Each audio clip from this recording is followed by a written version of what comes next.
साथियों सलाम नमस्ते सत श्री अकाल और जय भीम जोहार। साथियों झारखंड की भाजपा यानी झारखंड में भाजपा का क्या हाल है आजकल। लेकिन एक कल्पना एक सपना तो लोग देख रहे हैं और सपना कितना सार्थक होगा। सपना यही है कि क्या फिर नारा गूंजेगा घर घर रघुवर। यानी कि दोस्तों बात रघुवर दास की है जो कुछ दिनों पहले तक यानी कि अभी तक भी अगर टेक्निकली कहा जाए तो उड़ीसा के राज्यपाल, लेकिन बस एक आध दिन बाद भारतीय जनता पार्टी की सदस्यता ग्रहण कर लेंगे और ये वाहिद एकमात्र मुख्यमंत्री हैं राज्य के जिन्होंने 5 साल पूरे किए। हालांकि यूं तो हेमंत सोरेन ने भी 5 साल पूरे किए, लेकिन 5 साल पूरे नहीं किए क्योंकि बीच में 5 महीने चंपई सोरेन ने राज्य की कमान संभाली। तो खैर रघुवर दास की बात की जा रही है। अब भारतीय जनता पार्टी में एक आशा का संचार होता हुआ दिखता है, लेकिन कितना आशा या कितनी निराशा, क्या होने जा रहा है झारखंड में अगर संदर्भ हो भारतीय जनता पार्टी का। कई गुटबाजी हैं, ये कितना एकजुट रख पाएंगे क्योंकि इन्हें एक बड़ी जिम्मेदारी दोस्तों दी जाने वाली है। और यह वीडियो आपको बताएगा क्या जिम्मेदारी, कौन सी जिम्मेदारी, राष्ट्रीय स्तर की या प्रांतीय स्तर की, या प्रांतीय स्तर की भी और प्लस राष्ट्रीय स्तर की भी। अब देखिए क्या होता है दोस्तों। इससे पहले आपसे आग्रह है, गुजारिश है, अगर आपने हमारा चैनल सब्सक्राइब नहीं किया है दोस्तों तो जरूर कर लीजिए, और सब्सक्राइब कर लिया है दोस्तों तो ज्वाइन करना हरगिज ना भूलें। और साथ ही वीडियो धड़ाधड़ फटाफट खटाखट शेयर करें, लाइक करें, कमेंट करें। थोड़ी देर की ब्रेक दे दोस्तों, फिर अपन मिलते हैं।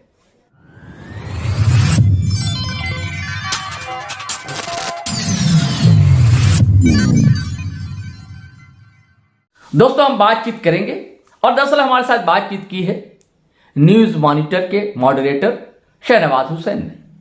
पत्रकार हैं, अच्छे पत्रकार माने जाते हैं। उन्होंने हमसे बात की है, बड़ा विस्तार से बातचीत हुई है दोस्तों, जिसमें हेमंत सोरेन, टाइगर जयराम मैथो फैक्टर, कल्पना सोरेन का आना राजनीति में, और इन सब के बीच भाजपा अब ये कितना सच है, कितनी कल्पना, कितनी खबर है, कितनी अफवाह और क्या क्या संभावनाएं हो सकती है, क्या फायदा क्या नुकसान, सारी बातें बड़ी विस्तार से हुई हैं।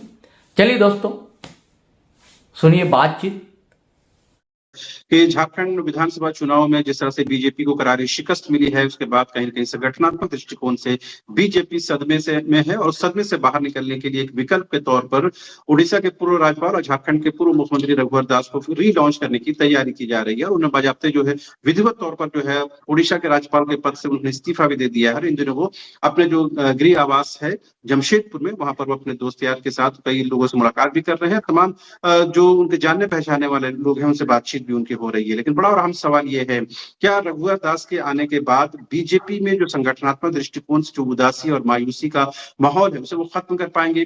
क्या रघुवर दास 2019 में जिस तरह से बीजेपी को शिकस्त मिली और 2024 में उसी शिकस्त को कंटिन्यू किया, क्या उससे उबार पाने की कोशिश करेंगे रघुवर दास? क्या उसमें वो सफल हो पाएंगे? क्योंकि 2014 से 19 तक रघुवर दास ने जिस तरह शासन व्यवस्था की और जिस तरह से उन पर यह आरोप लगे कुछ पार्टी के अंदर से कि उन्होंने बहुत एरोगेंट तरीके से शासन व्यवस्था की और जिसकी वजह से 2019 में बीजेपी को करारी शिकस्त हुई।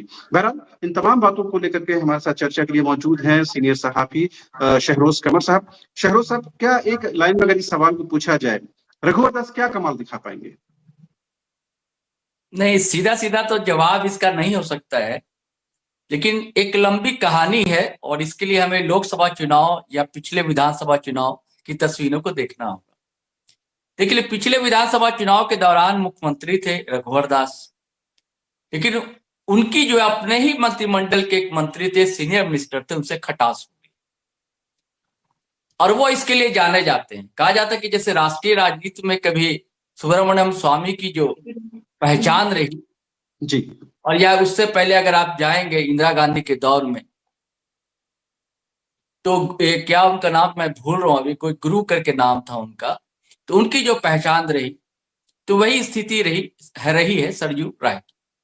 तो सरयू राय से उनकी खटास हो गई, दिक्कत हो गई और लगातार अपने मुख्यमंत्री के खिलाफ आवाज उठाते रहे रघुवर ये सरयू राय। जी और उसके बाद स्थिति ऐसी हो गई, नौबत यहां तक आ गई कि इस्तीफा देना पड़ा उन्हें, और जहां से रघुवर दास चुनाव लड़ते थे वहीं से चुनाव लड़। रघुवर दास के साथ अच्छी बात ये रही है, प्लस पॉइंट ये रहा है कि एडमिनिस्ट्रेटिव स्किल बहुत अच्छी है उनकी, नो डाउट नो डाउट। और प्रशासनिक चूक नहीं होने देते हैं। बस उनके साथ माइनस मार्किंग ये रही है कि बड़ा वोकल नहीं, अब बेबाक की बात नहीं कहा जाए, कहा जाता है कि थोड़ी एरोगेंसी रही है उनके साथ, जी जी जी जो मतलब अहम को छूती कहीं ना कहीं।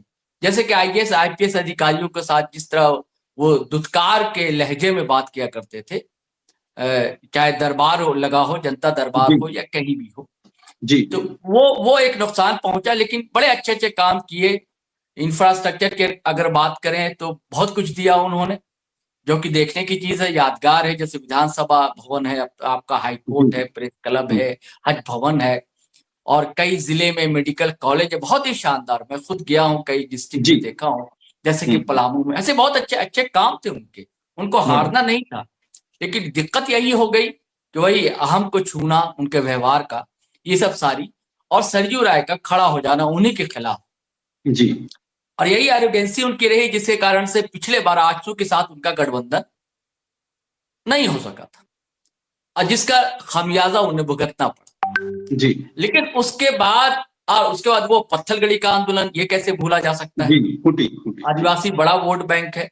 एक तो जी पहले से नाराजगी थी कि भाई गैर आदिवासी पहली बार मुख्यमंत्री बना है, और एक आरोप उन पर थे कि ये बाहरी हैं, छत्तीसगढ़ के हैं, नांदगांव के, जी राजनांदगांव के रहने वाले हैं।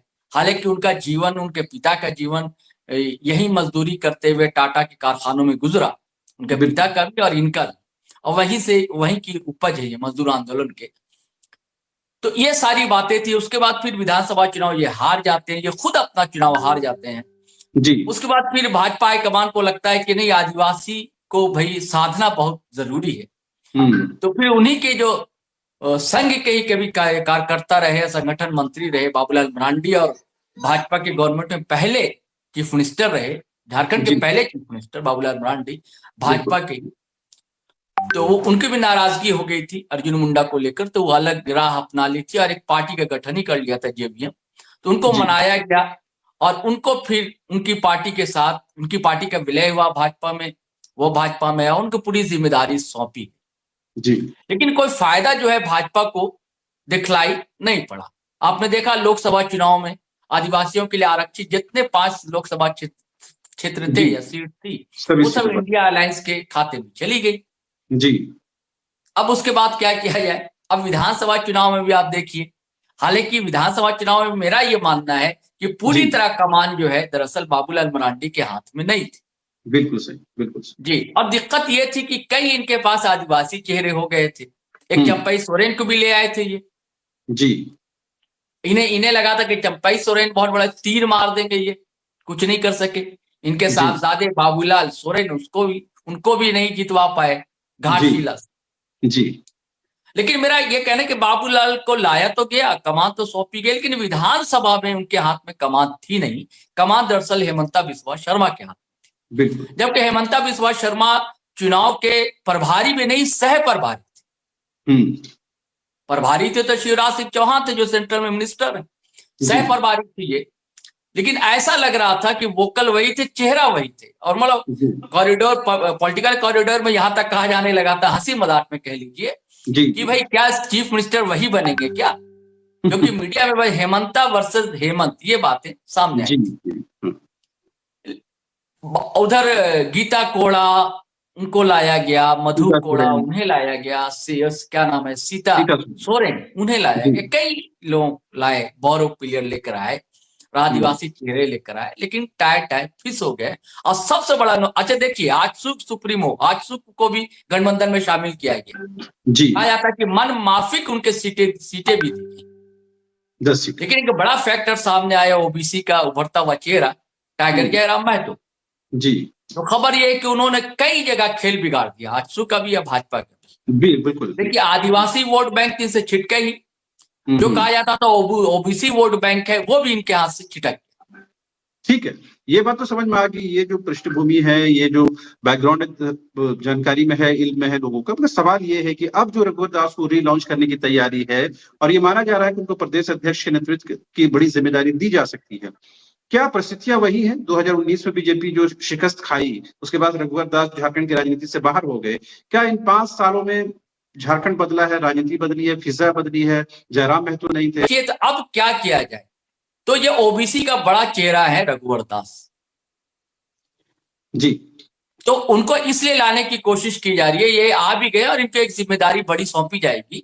बात जी यह कही जा रही है कि राष्ट्रीय अध्यक्ष बनेंगे। मुझे ऐसा नहीं लगता है कि राष्ट्रीय अध्यक्ष बनेंगे, इन्हें जी सीधे प्रदेश की कमानी सौंपी जाएगी। अब बिल्कुल। यह भी कहा जा रहा है कि ये अभी क्या कर लेंगे, चुनाव को तो अभी 5 साल बाकी है, लेकिन ऐसी बात नहीं है। अगर 2 साल भी ये रहते हैं और उसका फिर इनका टर्म 2 साल और बढ़ाया जाता है, 4 साल भी अगर इनके हाथ में कमान सौंपी जाती है, तो जो ओबीसी वोट बैंक जो छिटका है वो करीब ला सकती है भारतीय जनता पार्टी। और जी अच्छा, उसके साथ क्या है कि ये थोड़ा क्या बोलते हैं, मुखर होकर बातों को रखते हैं। जी आजकल आप देख रहे हैं ना कि मुखरता का बड़ा बोलबाला है, दबंगई का बोलबाला है। जी तो जी उस ढंग से, उस वोकल। अंदाज से ये अपनी बातों को रखते हैं और ये हम्म, रखेंगे। देखिए, अब ये जैसे आए, इन्होंने मालिकाना हक की बात करने लगे हैं वहां जमशेदपुर में। हालांकि वो प्रांतीय स्तर का मुद्दा नहीं बन सकता है, वो स्थानीय मुद्दा है। जी अच्छा, इन्होंने ये भी साफ तस्वीर कर दिया कि भाई मैं भी चुनाव नहीं लड़ूंगा। एक पत्रकार ने उनसे पूछा था कि आप पूर्णिमा साहू जो इस्तीफा देंगी और आप चुनाव लड़ेंगे, तो बोले नहीं, ऐसी कोई बात नहीं है, नए लोगों को सामने आना चाहिए। मोदी जी भी ये चाहते हैं कि नई पीढ़ी सामने आए। तो ये भी साफ है, ये किसी को सपना नहीं देखना चाहिए कि वो चुनाव लड़ेंगे या विधानसभा में जाएंगे। हम्म, इनके हाथ में मुझे लगता है कमान सौंपी जाएगी और काफी हद तक मुझे लगता है कि ओबीसी वोट बैंक और जो अपर क्लास का जो वोट बैंक, वो भी छिटका था। देखिए, मैया योजना के कारण वो भी छिटका था, उनकी जी महिलाओं ने भी वोट दिया था इंडिया अलायंस हम्म, को, हेमंत सोरेन और कल्पना सोरेन के चेहरे पर। तो जी उसको भी करीब लाने की कोशिश करेंगे। लेकिन इसका अर्थ ये भी नहीं कि आदिवासी को पूरी तरह अलग थलग कर देंगे। हालांकि हम्म, मन में ये बातें हैं कि आदिवासी अब हमारे काम का नहीं। जैसे आपने जी देखा होगा राष्ट्रीय स्तर पर कि कभी सेंट्रल में एक ना एक माइनॉरिटी मुस्लिम समाज का एक मिनिस्टर जरूर हुआ करता था। बिल्कुल। बहुत कोशिश की भारतीय जनता पार्टी ने, लेकिन उसकी एक लाइन है, लाइन से हटती नहीं है। वो उसी हम्म अंदाज से जोड़ना चाहती है वोट बैंक को। तो वैसे ही वो हम्म, चाहती थी जैसे कि आदिवासी को भी जोड़ना, लेकिन आदिवासी भी अब छिटक गया पूरी तरह। तो जी जैसे मुसलमान तो पूरी तरह छिटके में, अब एक भी मिनिस्टर नहीं है सेंट्रल में, आप देख लीजिए, टिकट भी नहीं दी गई थी किसी मुस्लिम को। जी तो ये आदिवासी को पूरी तरह, जैसे मुसलमान को पूरी तरह अलहदा कर दिया, तो एलिनेशन जिसके लिए क्या इंग्लिश वर्ड है, तो वो कर दिया, तो एलिनेट ये नहीं कर सकेंगे पूरी तरह आदिवासी को। उसके लिए आदिवासी चेहरा बाबूलाल मरांडी अभी रहेंगे फिलहाल, और उनको विधायक दल का नेता बनाया जा सकता है, नेता प्रतिपक्ष बनाया जा सकता है। जी और अब सवर्ण वर्ग है, मुझे लगता है कि उसके लिए सीपी सिंह बड़े सुटेबल चेहरा है। वो हम्म वोकल है, विधानसभा बोलते हैं, तो उनको हो सकता है कि मुख्य सचेतक बनाया जाए। तीनों को साथ लिया जाए। देखिए, ओबीसी, आदिवासी और अपर क्लास, हम्म, तीनों को साथ आ जाए और इसको लेकर पूरी टीम काम करे। और यही मुझे लगता है, और इसका फायदा बिल्कुल दिखेगा। ऐसा नहीं कि इसका फायदा नहीं दिखेगा। ठीक है। ठीक है कि आदिवासी पूरी तरह एकजुट नहीं हो पाएगा, वो चाहते भी नहीं है। उनका हम्म, पूरा फोकस है कि जो उनका अपना वोट बैंक था, जी कोर जिसे कहा जाता है, अपर क्लास और ओबीसी का, ओबीसी में खास करके महतो समाज का वोट, वो जो अच्छा। छिटका है, हम्म, तो उसको एकजुट करने का प्रयास इनका रहेगा। हो सकता है कि इस नए टीम में वो महतो समाज के किसी चेहरे को भी सामने लाए और सामने और सबको मिलजुल कर ये काम करें। ऐसा मुझे लगता है शर्मा। ठीक है, मगर ये बात तो सही है कि जो रघुवर दास को लाया गया, बड़ा उम्मीद और बहुत ऑप्टिमिज्म, बहुत आशावादी होकर के संगठन ने उनको रीलॉन्च करने की तैयारी की है। लेकिन जी अब दिक्कत और परेशानी यह है कि झारखंड की राजनीति बदल गई है, फिजा बदल गई है, और इस बात को कोई माने या नहीं माने, लेकिन ये बात स्पष्ट है कि हेमंत सोरेन के तौर पर, मुख्यमंत्री के तौर पर, जेएमएम के तौर पर पार्टी मजबूत हुई है। हेमंत सोरेन व्यक्तिगत तौर पर मजबूत हुए हैं, और कल्पना सोरेन के आने के बाद एक और पैरेलल चेहरा मिल गया है। इस बात में कोई शक की गुंजाइश नहीं है। ऐसे में बड़ा और अहम सवाल यह है, कहते हैं कि लोग झारखंड की पहचान आदिवासियों से है, मूलवासियों से है। क्या पूरी तरह से इसको काट देना, पूरी तरह से खारिज कर देना, जैसे आपने कहा कि माइनॉरिटी को सेंटर के स्तर पर काट दिया गया, खत्म कर दिया गया है, और उनके वोट को कोई वजूद अब नहीं बचा उन लोगों के सामने, तो क्या उसी तरह की रणनीति, उसी तरह की कोशिश झारखंड में आदिवासी और मूलवासी समाज को होगी, या सिर्फ आदिवासी को या कुर्मी महतो को लेकर चलने की कोशिश होगी? नहीं नहीं, सिर्फ देखिए आदिवासी, देखिए क्या उसकी राजनीति होती है भाजपा की, कि जहां भी लीडिंग पोजीशन में कोई समाज होता है, जी जैसे कि आप उत्तर प्रदेश में देखेंगे यादव समाज, हम्म और दलित समाज में एक था जाटव समाज। जाट। जो कि कोर वोट बैंक माना जाता था, एक बसपा का एक सपा का। तो वहां कोशिश की भारतीय जनता पार्टी ने कि जाटों से अलग जो दलित जातियां थी उसको एकजुट किया जाए, और उसको कामयाबी उन्हें मिली। और यादव से गैर यादव जो ओबीसी हैं उनको एकजुट किया जाए, जी। जैसे निषाद हैं, राजभर हैं, ऐसे कई लोग हैं, और उसके बाद एक पटेल हैं। तो ऐसे कई लोग को, जातियां को जोड़ा वहां। यही स्थिति आपने देखा हरियाणा में, जाटों को देखा कि ओबीसी है और ये लीडिंग पोजीशन में है, तो गैर जाटों की जो बिरादरी थी ओबीसी की, उसको जोड़ने की कोशिश रही। जी जी जी। वो जो जाटों बिरादरी है जहां जाती है जाए, जितना चंक उसका जितना परसेंट है वो जो भी पार्टी को ले जाना, हमें बाकी जो प्रतिशत है उसको हमें जोड़ना है।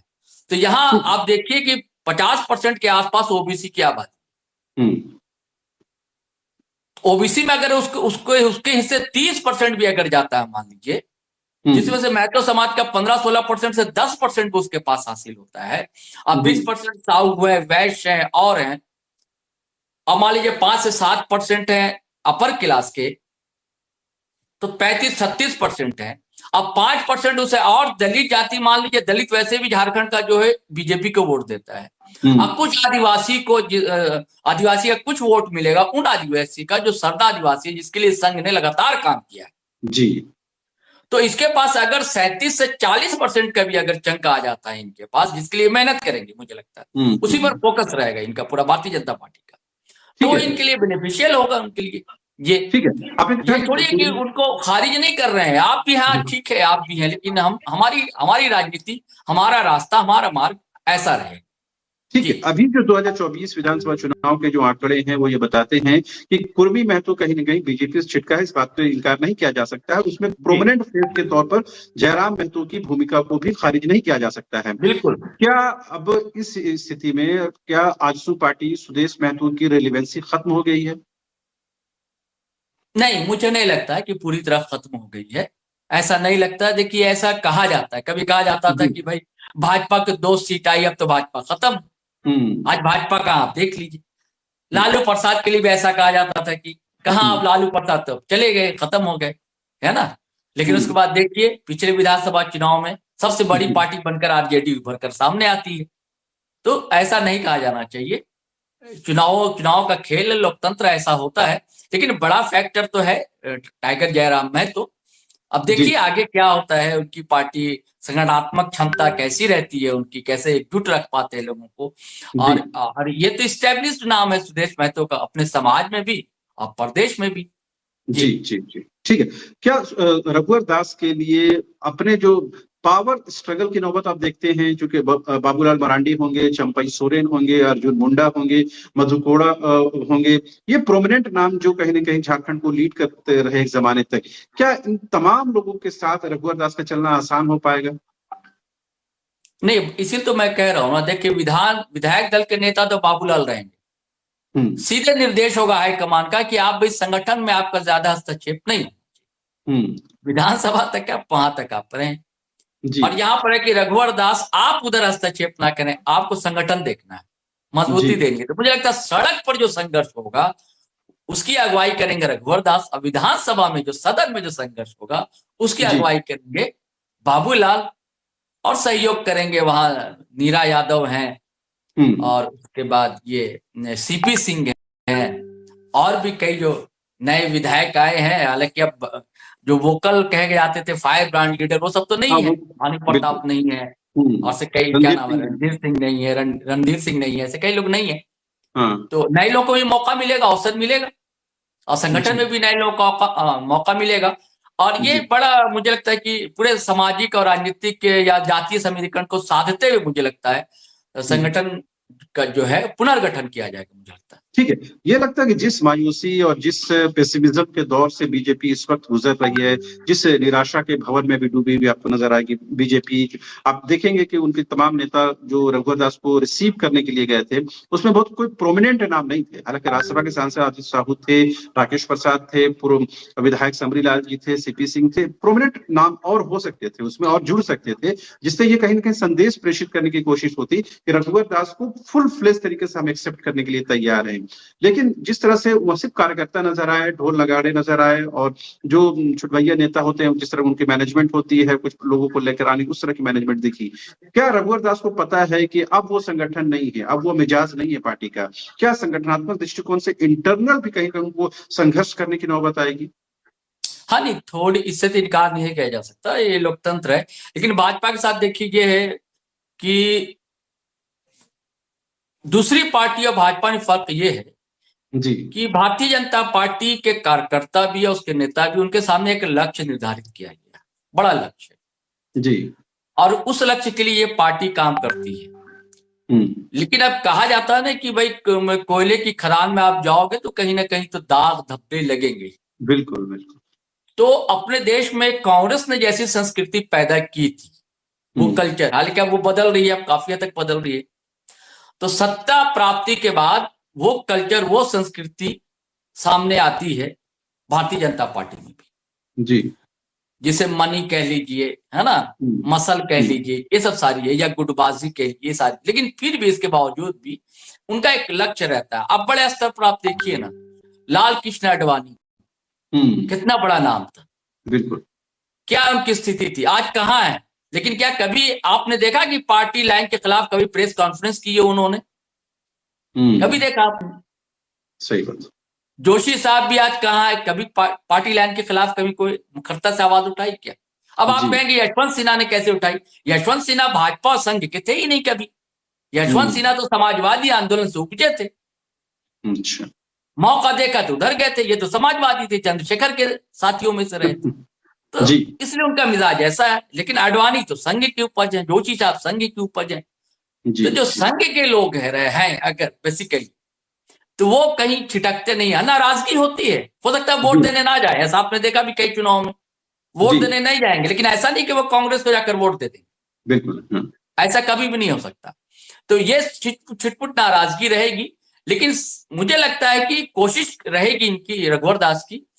और जब हाईकमान का निर्देश हुआ, कहा जाता है कि भैया 2-2-2-4 वाली बात है, तो 2 बड़े साहब लोग का निर्देश रहेगा, जी तो फिर तो ऐसी बात नहीं, कोई चू चपर नहीं कर सकता है, ऐसा मुझे लगता है। और इस विधानसभा चुनाव में वजह ये रही दरअसल कि यहाँ दूसरे स्टेट का, यहाँ का मिजाज अलग, यहाँ झारखंडियत को लेकर एक अलग सा लगाव जनता यहाँ की महसूस करती है, चाहे मूलवासी हो चाहे वो आदिवासी हो।